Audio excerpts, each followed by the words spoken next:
Hey Mary, once again, sorry for the delay. I had to kind of hunt down the Explorer for you, but the good news is that our sales manager isn't driving it. It was just kind of hidden back here in our detailing area. With that being said, I'm going to give you somewhat of a forewarning. When a car is sitting here, it means that it's still going to have remnants of the previous owner, because we haven't put it into detailing yet. So kind of just keep that in mind as I'm going through it, because I'd imagine it's probably not the cleanest vehicle.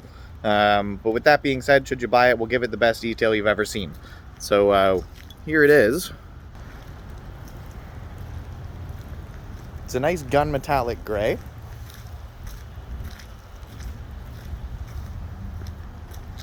Zoom out a bit for you.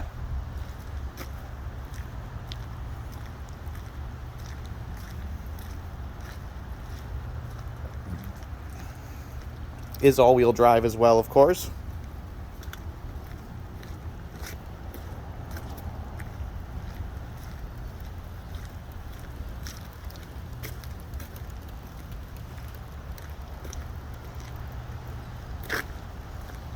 Okay.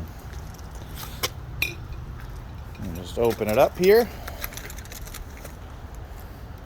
So what I love about this is it also has the keyless entry, so you can have your key in the pocket, in the purse, wherever. It does have a little button here. It's hard to see, and what I like about it is they hide this button. It's not visible really, where most cars have a big kind of ugly button right there.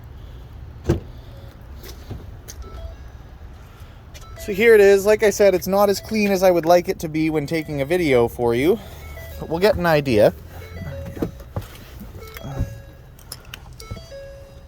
Move myself back here a little bit. Now, if you're seeing lights flashing in the gauge and stuff like that, that is just because of my camera. They're not actually flashing. Go ahead and start it up.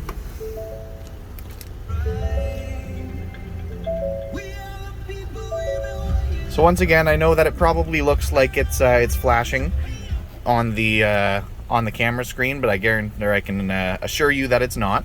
It does have the navigation as well as Apple CarPlay and Android Auto. So it'll basically mirror your phone screen, depending on the phone that you're using, up into the screen of the car, which also allows you to use your built-in navigation. So if you're using Apple Maps or Google Maps, if you're using Spotify or Apple Music to listen to music, you can control everything on the phone right from the screen, as well as from the steering wheel. So you can do all kinds of voice commands. You can ask it what the weather's like. You can ask it math questions if you want to. You can tell it to navigate you places. You can tell it to play a specific song. All kinds of stuff. It's basically like using your virtual assistant that's built into the phone, but you get it right in the car. Nice big storage space in here. You have, oh, there goes the keys. That might take a little while to find. So you have USB port here. And then you have another little storage space here with a power outlet and another USB port. Drive modes here, which will switch here. So you have a normal mode, you have an off-road mode, a desert mode, oddly enough, and a snow mode.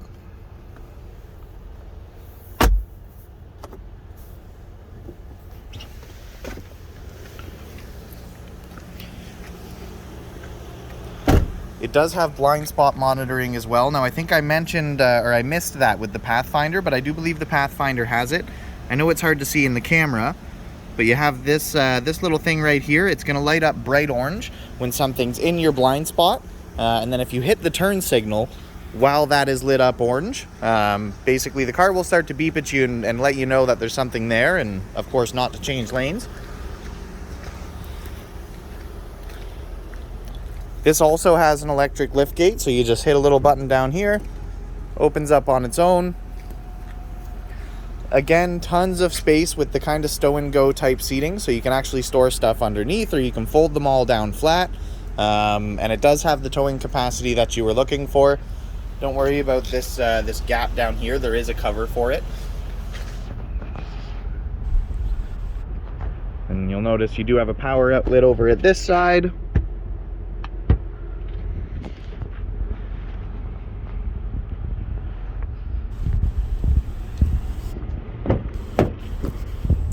all kinds of back seat space, and then your rear seat passengers also have their climate controls, which I believe I also missed in the Pathfinder, but it also has its own climate controls in the back.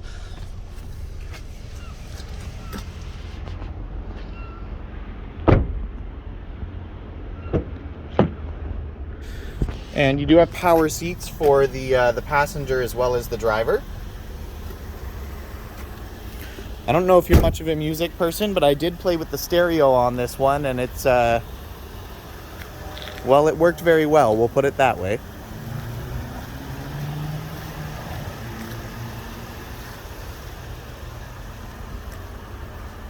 And one of my favorite things about the Fords is they have these touch pads, so if you do forget the key, of course you can't start the car, but if you need to get into the vehicle for something, you can actually make your own passcode and you can enter the passcode to get in.